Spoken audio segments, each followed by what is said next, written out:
మహబూబాబాద్ లోక్సభ నియోజకవర్గ BRS party అభ్యర్థి మాలోత్ కవిత nomination దాఖలు చేశారు. జిల్లా కలెక్టర్ కార్యాలయంలోని ఎన్నికల రిటర్నింగ్ అధికారి అద్వైత్ కుమార్ సింగ్కు 2 సెట్ల నామపత్రాలను అందజేశారు. ఈ సందర్భంగా ఆమె మాట్లాడుతూ ప్రశ్నించే గొంతుక మాలోత్ కవితను గెలిపించి చట్టసభకు పంపించాలని విజ్ఞప్తి చేశారు. వాళ్ళ మీద వాళ్ళకి నమ్మకం లేకనే కాంగ్రెస్ పార్టీ వాళ్ళు దేవుళ్లపై ప్రమాణాలు చేసి హామీలను నెరవేరుస్తామని ప్రజలను మభ్యపెడుతున్నారని ఎద్దేవా చేశారు. బీజేపీ వాళ్ళు దేవుడి పేరు చెప్పి ఓట్లాడుతున్నారని ఎద్దేవా చేశారు.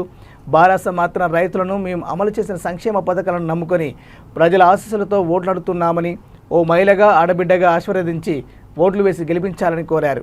నామినేషన్ ప్రక్రియలో రాజ్యసభ సభ్యుడు వద్దిరాజు రవిచంద్ర, ఎమ్మెల్సీలు సత్యవతి రాథోడ్, టక్కెలపల్లి రవీంద్రరావు, మాజీ ఎమ్మెల్యేలు శంకర్ నాయక్, రెడ్డి నాయక్ తదితరులు పాల్గొన్నారు.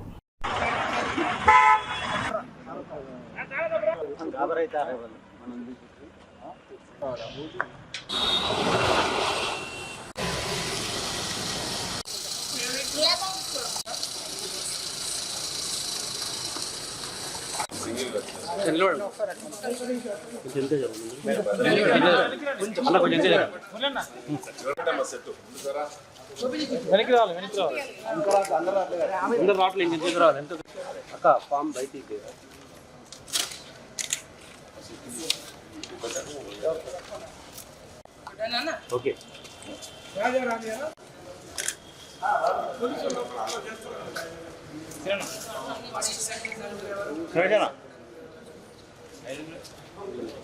లేదు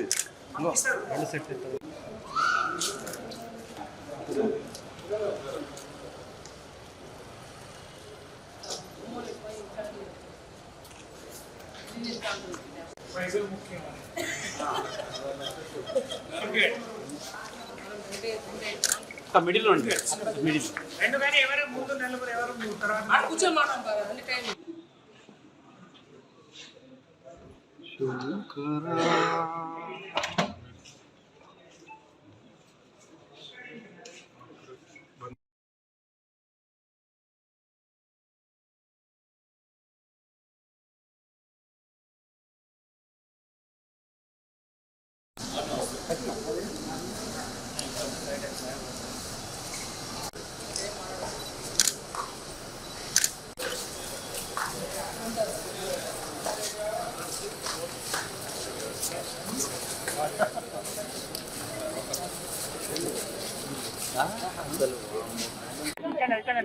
కేసీఆర్ గారి యొక్క ఆశీస్సులతో 23వ తారీఖు ఆంజనేయ స్వామి విజయం సాధించిన రోజు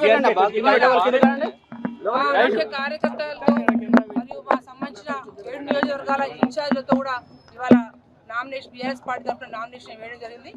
బ్రహ్మాండంగా ప్రజలందరి ఆశీస్సులతో ఇవాళ మంచి మెజార్టీతో ఇక్కడ గెలవబోతున్నాను. మీ అందరి ఆశీస్సులతో ప్రత్యేకంగా కాంగ్రెస్ పార్టీ దేవుళ్ళ మీద ఒట్లు పెట్టి మహబూబాబాద్కు వస్తే రాముల వారి మీద ఒట్టు పెట్టి, భువనగిరి పోతే యాదరూట లక్ష్మీ నరసింహస్వామి ఒట్టు పెట్టి, అదే మహబూబాబాద్ పోతే గద్వాల జోగులాంబ మీద ఒట్లు పెట్టి కాంగ్రెస్ పార్టీ దేవుడి మీద ఒట్టు ప్రమాణాలు చేసుకుంటా హామీలు నెరవేరుస్తామని వాళ్ళ మీద నమ్మకాలు లేకే దేవుళ్ళ మీద ఒట్లేసి ఓట్లాడుతుంది. బీజేపీ పార్టీ అయితే దేవుడి పేరు చెప్పి మరి ఓట్లాడుతుంది. కానీ బీఆర్ఎస్ పార్టీ కేసీఆర్ గారి యొక్క నాయకత్వంలో మేము మాత్రం ప్రజలు దేవుడు